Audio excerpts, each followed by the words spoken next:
साड़ी में देख सकते हैं काजल राघवानी मैम। ये जो है काजल राघवानी मैम इवेंट के लिए निकल चुके हैं।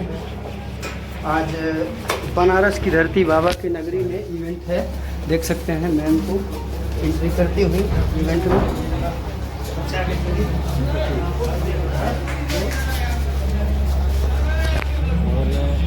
हाल ही जो है डिफेंडर गाना ब्लास्टर हिट होने के बाद आज जो है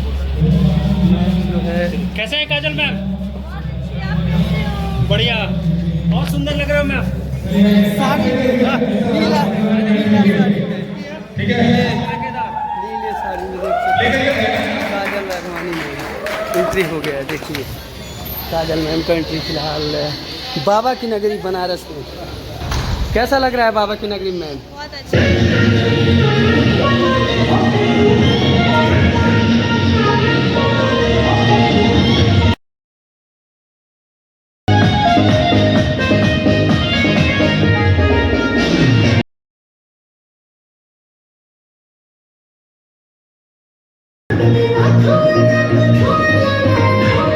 और एंट्री कर चुके हैं।